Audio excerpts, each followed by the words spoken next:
चाहूँगी, सर ने अपनी सार्थगर्भित बातों से हम सबका मार्गदर्शन किया। मैं सर के लिए 2 लाइन बोलना चाहूँगी। डर मुझे भी लगा फासला देखकर, लेकिन मैं बढ़ता गया रास्ता देखकर।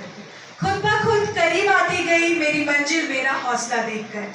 तो ऐसा बहुत बार हुआ है कि बहुत कम टाइम में हमारे ऊपर कभी कभी बहुत प्रेशर होता है कि ये काम करना है, और उस परिस्थिति में भी सर का जोश इतना हाई रहता है कि सर वो करके दिखाते हैं। बहुत सारे सर ने ऐसे इंसिडेंट बताया है जो लगता है एक दिन में तो पॉसिबल ही नहीं है कि सीओ सर से सर्टिफिकेट ले ले और किसी को हम लोग अनुदान दिलवा दें, लेकिन सब पॉसिबल है अगर अपने मन में सोच लें कि हमें मजदूरों को लाभ दिलवाना है तो एकदम कम से कम समय में, तो ये भी पॉसिबल है। और ये इसका जो मार्गदर्शन है ये सर हमें देते हैं, तो मैं फिर से सर को धन्यवाद करना चाहूँगी। और कार्यक्रम को आगे बढ़ाते हुए मैं अब अपने मुख्य अतिथि आशीष अमन सर से बोलूँगी, वो भी हमें 2 शब्द बोले।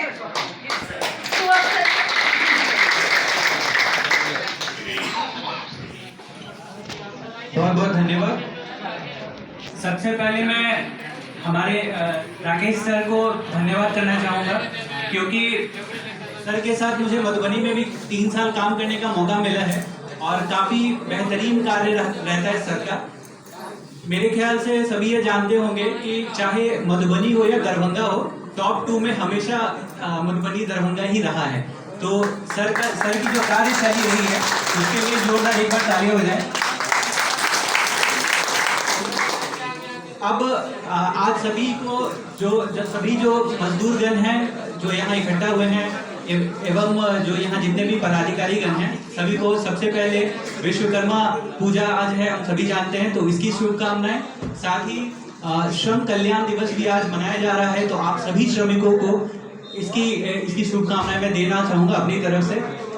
अब सर ने तो आपको सारी योजनाओं के विषय में जानकारी दी ही है, इसके विषय में सिर्फ एक छोटी सी जानकारी आपको इसमें ऐड करना चाहूँगा कि जैसा सर के द्वारा बताया गया कि जो भी लाभ है वो बचपन से, मतलब जो पैदाइश होती है उससे लेकर के अगर कोई दिव्यांग बनता है, किसी की मृत्यु होती है या फिर शिक्षा से संबंधित है, ये सारी जो लाभ है यह लाभ आपको तभी मिलेगी जब आपका रजिस्ट्रेशन होगा। तो जितने भी श्रमिकगण हैं निबंधन जरूर करवा लें, और निबंधन की प्रक्रिया काफ़ी ज़्यादा सरल है, पोर्टल के माध्यम से कराया जाता है। इसमें आपको प्रखंड एवं पंचायत स्तर पे भी सपोर्ट मिलता है, आपकी सहायता होती है, तो निबंधन जरूर करा लें। रजिस्ट्रेशन जिसको कहा जाता है वो बहुत ज़रूरी है, तो सभी रजिस्ट्रेशन जरूर कराएंगे। और अगर आपने करा लिया है तो जिन्होंने नहीं कराया है उन्हें ज़रूर कहें रजिस्ट्रेशन कराने के लिए। तो ये तो श्रम कल्याण विभाग से संबंधित या श्रम संसाधन विभाग से संबंधित जो जानकारी हो गई। मेरे अंडर में सामाजिक सुरक्षा और बाकी जितनी भी योजनाएं हैं उसके विषय में भी आप सभी भली भांति जानते ही होंगे।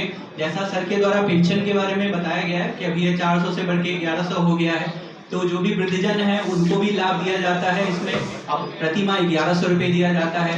जो भी दिव्यांगजन है उनको भी लाभ दिया जाता है, साथ ही जितने भी विधवा महिलाएं हैं उनको भी लाभ दिया जाता है। तो एक तरीके से कल्याण विभाग से ही सारी जितने भी समाज कल्याण हो या श्रम संसाधन विभाग हो सभी उसी से निकला हुआ है, और कई सारी योजनाएं जो है ओवरलैप करती हैं। तो बस अब ज़्यादा नहीं बोलूँगा, अब अपनी वाणी को विराम देते हुए आप सभी को बहुत बहुत थैंक यू बोलूँगा। बहुत धन्यवाद।